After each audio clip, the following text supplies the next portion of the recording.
Yeah, that was awesome, Fred. And that was some great things you were talking about there at the end. Yeah, it could be that, long after we're gone where this happens.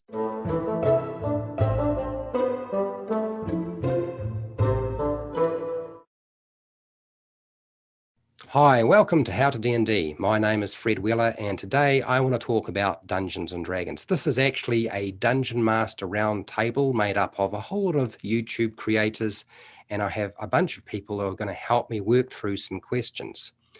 So if you'd like to introduce yourself. How's it going? No Fun Allowed here, and I'm all about tabletop role-playing games, about running modules, and figuring out how to run all these fantastic systems. Hey there, I'm Ryan with Roll for Initiative and play lots of different games. I love to run them. I really enjoy running convention games as well as my home tabletop games. I am DM Scotty. Some people call me the craft father. I started using junk to make it in my D&D games and have terrain and that kind of thing. So here we are, the DM's craft, DM Scotty.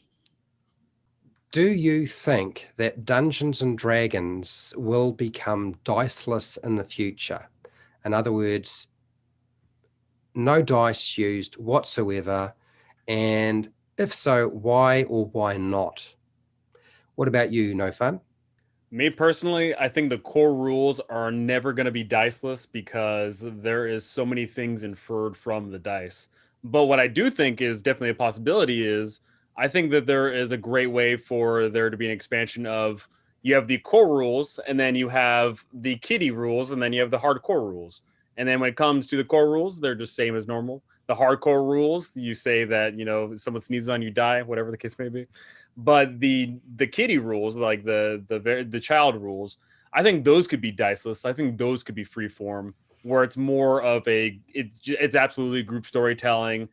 You as the DM, they start talking to kids, or I guess you can be doing this for adults, and you ask them what they do, and you as the DM, the referee, you just arbitrate. Okay, is that something that's physically possible? Yes or no?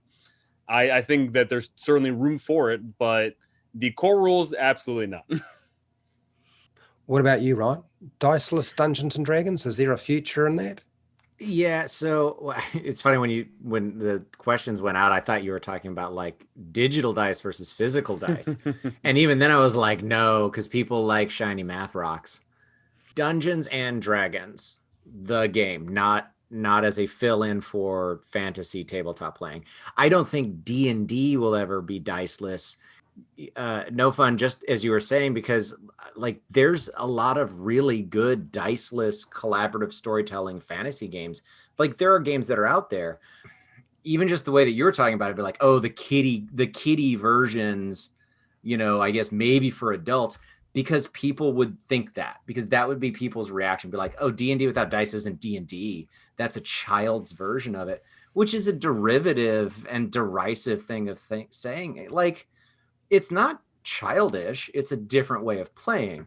That different way of playing, I don't think is Dungeons and Dragons. I think there's other systems that are out there to play it. Not better, not worse. They're just very different. I think probably, how long ago did Pathfinder come out? People were sitting around saying, what if we got rid of all of these dice and we just rolled a D20? Well, that's not Dungeons and Dragons. Okay, fine. It's called D20 then, and we'll figure it out. Right. So I don't think D&D as an IP will ever be diceless, because it would stop being D&D at that point. And if that sounds attractive to anybody that's watching the video, then go find the systems that are out there that are just fantasy collaborative storytelling. They're a lot of fun. Scotty, what about you in terms of, do you think there is a future for a diceless Dungeons and Dragons game? No. All right. Well, great. Thanks. I mean, come on. You know how many dice sellers would be sad. The economy the geek economy might crash if we don't have dice. No, I mean, dice are fun to collect. They're fun to roll. It's kind of integral in the system. It's like that random chance that no matter how good you are, you can still fail. That random chance that, you're just going to get a fantastic result when you need it. that's something that makes this game different from, or this art different from every other kind of dramatic art, right? Because with a story, it's set, Darth Vader is always going to do this, Obi-Wan Kenobi is always going to do that. Every time you watch the movie, it's not going to be different. But when your heroes go out in the world, their fate is not, their fate can change on a roll, and that is really, really fun. That random bit in the game is, I think, what makes role-playing games role-playing. And I mean, you can fail it forward. If you have a failure, it doesn't necessarily mean you fail, but you fail it forward, and something, now they got another complication they have to deal with, or another complication. So that random dice is just so fun. I think the combination of, actually rolling dice and just the randomness of it and collecting dice, it'd be really hard to take out, because with 5e, I think they tried to put everything that people recognize as D&D, like the spell slots and armor class, and they want, when you start taking that kind of stuff away, is it D&D anymore? Fourth edition, how it did kind of an experiment of its own, and it got a little away from maybe what people expected of D&D and how that went for them. So I think, with D&D, I think there's always going to be dice. Now, as far as dice go, I think that you can get too obsessive with rolling the dice, right? Because whenever you roll the dice, you're shutting the narrative down. You're shutting the story down to roll the dice. Okay, it's like, okay, here, hold on, we got to see what happens. Roll the dice. And I think sometimes people rely on that too much. Dungeons and Dragons going diceless. I had a really hard think about it, and the more and more I think about it, I actually think that Dungeons and Dragons, or some version, will go diceless. Probably not necessarily in my lifetime. I suspect I won't live long enough to see that. But I think it's very likely, and there's a couple of reasons why I think it would happen. And I'm not really invested in seeing Dungeons and Dragons going diceless, because I like rolling dice. But I think there's just some things that are happening in the community, in the world, that will sort of make that happen for a couple of different reasons. And the first thing is, even if we don't see it go diceless, I think we're going to see a lot less dice rolling in the future in terms of game mechanics. I think that's a definite. We're going to see a lot less dice rolling, and it's really going to be for something significant rather than for small things, or there's going to be that graded range of success and failure rather than just success and failure. There'll be grades of it in some way. I think the reason is because of passive checks. I think passive checks are here to stay, and they are basically checks where you don't roll dice. And I think they are going to become more and more a part of Dungeons and Dragons. I think that passive checks will spread over into group checks, which is another mechanic.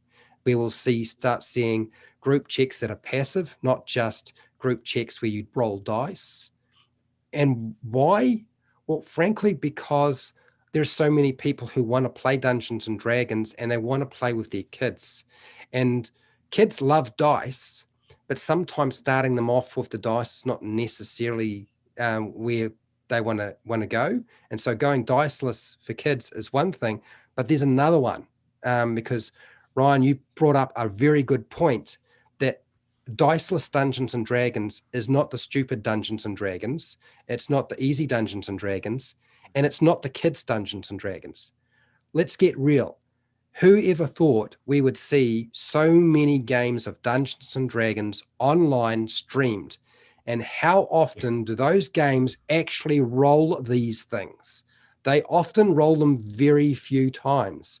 So even if we don't see a complete removal of dice use in Dungeons and Dragons, I think it's very likely that we'll see a game that is put out specifically for maybe a younger audience, kids, or for streaming games specifically, or for people who are adults who don't particularly like rolling dice and are far more invested in just having the narrative drive everything, and their decisions being the ultimate decider rather than random chance, and then relying on a dungeon master to assess their plans and decisions and actions and deciding whether they are successful or not.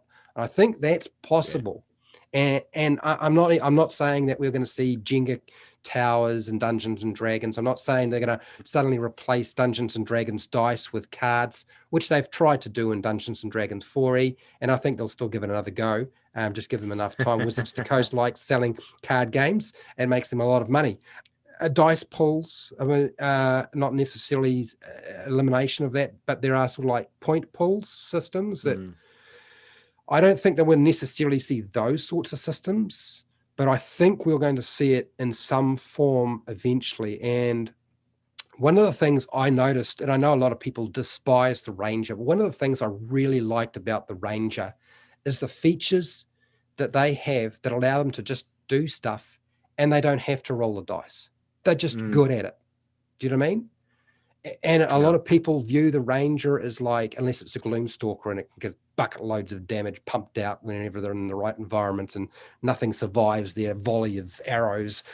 But they do what they do really, really well. And although they might not necessarily dominate in combat, they dominate pretty much everything else. And exploration's got to be such a huge part of Dungeons and Dragons. And they dominate. They always have it at my table. They're always better than everybody else. They're always doing something. And they don't even have to pick up the dice. So they just do it. I'd never thought about that idea of the passive checks bleeding into more types of things. And I think that's actually pretty clever.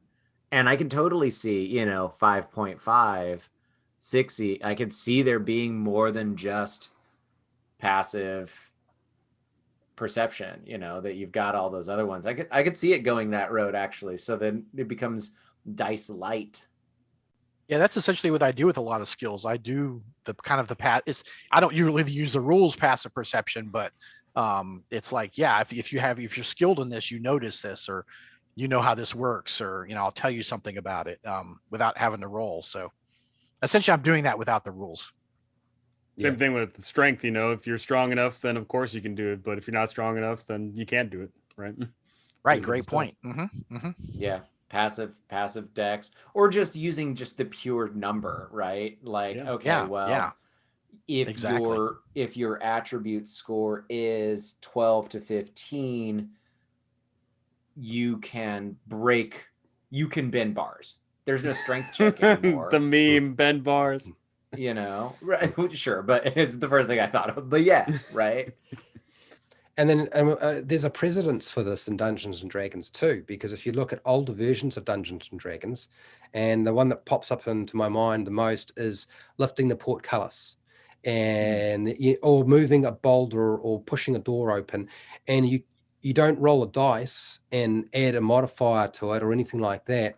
No, the mechanic in a lot of those older adventures was, no, it's the ability score. And you need to get a certain number to actually move this thing. And often those numbers were like 40, 50, 60. So that could only be achieved if the whole party combined all their ability scores, say strength ability score, not the modifier, the big number. And then if it came to the right number, then your combined effort was enough to move that thing. And I think that we might see more of that in the future as well. Yeah, true. And and that's its own crazy thing, right? There's the joke of the most interesting thing to talk about is your D&D campaign, and the most boring thing to listen to is someone else's D&D campaign. Well, Twitch would beg to differ. Right? Like, how many amazing streaming games are out there? And that's all just like, I guess I'm going to turn into somebody else's D&D game for 7 hours. Anyway, hey, this has been really interesting. I thought it was a useful discussion, and I would like you to let us know, do you think Dungeons and Dragons will go diceless sometime in the future? And if, why, and if not, why not? And as as Scotty has pointed out, there's some of us who still want dice in our games. For those of you who are watching, game designers, there are still some of us who would like a dice game in the future. So don't give us 2 different games so that we can choose. So this has been our discussion, roundtable discussion. Hopefully it's been useful to you, which I think it will be. And if you want to go and check out some of these really interesting and useful and helpful individuals who are doing lots of really good content on YouTube, you can check them out at the following places. So where can they find you, No Fun? Yeah, how's it going? No Fun Allowed. You can find me on YouTube, Twitter, and that's pretty much all I'm active on. I'm just pumping out videos all the time, and if you comment, I'm probably going to answer. Ryan, what about you? Where can they find you? You can find me at Roll4 Initiative, roll the number 4 initiative.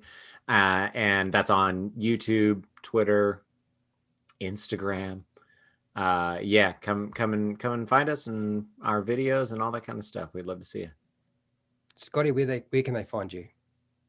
You guys can find me on YouTube, the DM's Craft, where I make cheap junk into terrain for my D&D game. You can find me on Facebook, the Tabletop Crafters Guild.